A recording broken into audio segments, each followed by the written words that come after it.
Alright, so we're going to start making some cuts on using the jigsaw. The first one we're going to do is a cross cut, right, where we're going to cut across a piece of wood like this. And the first thing I do is I make my mark, which I've already measured out 4 feet, and I put my square on there, make that line all the way across. Now I have a line.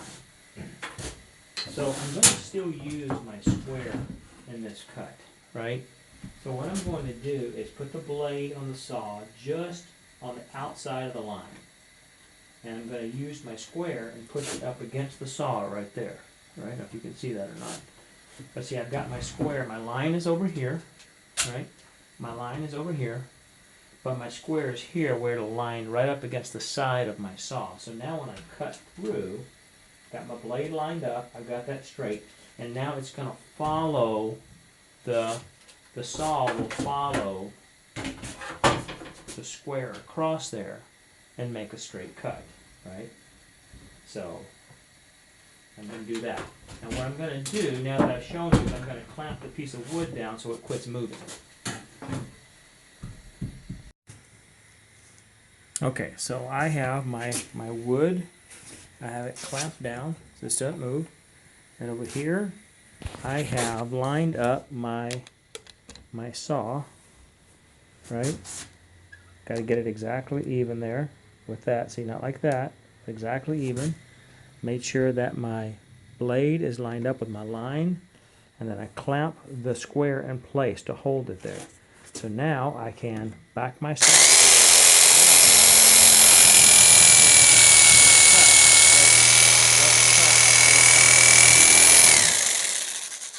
See, it's going to be exactly perfect. Now I can't do that holding this, so I got to put it down, or at least set it up.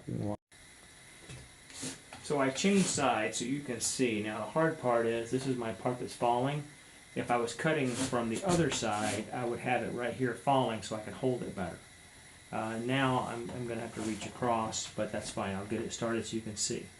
Whoop, I forgot. I'm on the wrong side of my line now. So I want the saw blade to line up on, see, this is the piece of wood I want, so I want the saw blade to line up right along the edge on the other side. I want to be touching the line and cutting into the line a little bit, but when I get done, I want to still see a tiny bit of the line on this side, which is the side I'm going to keep.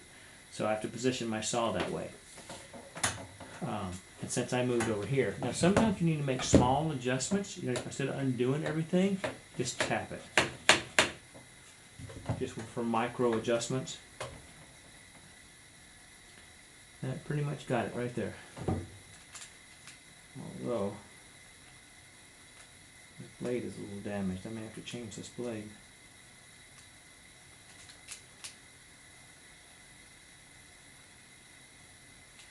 Yeah, this blade's going to be a mess, but I'm going to use it now that we're here. So I'm getting my cord under and out of the way. Get my saw lined up so I'm straight.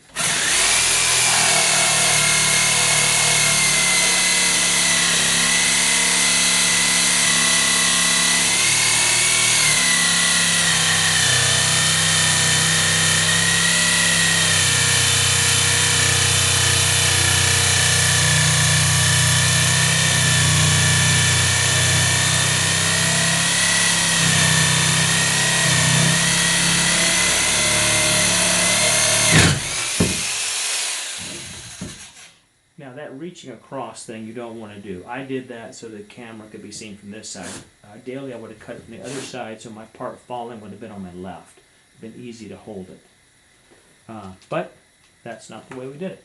So you could see it. But anyway, so now you see I have a really, except for a little bit right here, which I'll clean up with a chisel or something. I have a really clean square. I'll put my square on it. Other than that little bit I got to clean up on the end right here where I couldn't hold it at the end. It's a square cut.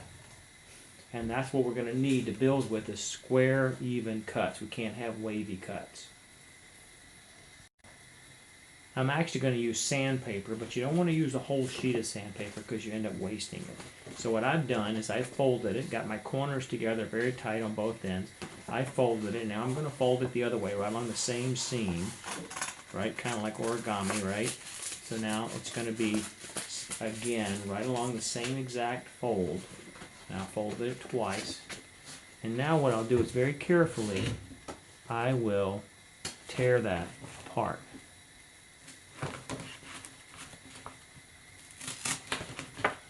If you can see it, you can see I've got it tearing. You have to tear it very carefully. Put your hand down, hold it, do whatever so it tears straight along your fold.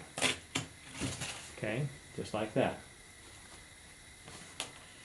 Now I'm going to do it again to make quarter sheets, right? 4 equal sized sheets or pieces out of each sheet.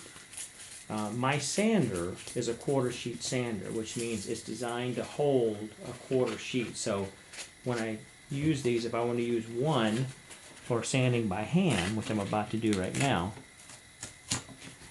see, I can put this one, I can use this one to sand by hand, and then I can take this one and put it on my sander when I get to that point. So to sand by hand, I'm going to go ahead and fold it again.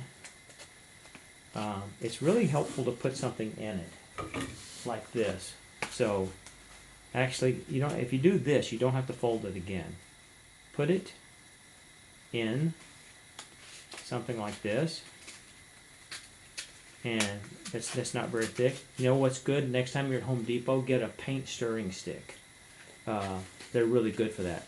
Now I can hold it like this, and I've got a nice flat straight surface. Let's clean up. And you want to use probably that coarsest sandpaper you have, like 60 grit or 80, forget what you have. Almost completely there.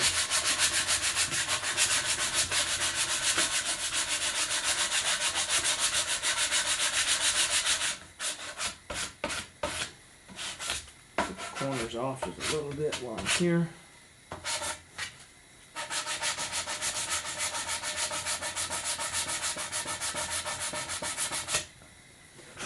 And there we go. So now I've got a finished, clean, square cut. And I already had one on the other end, so now I have it on both ends.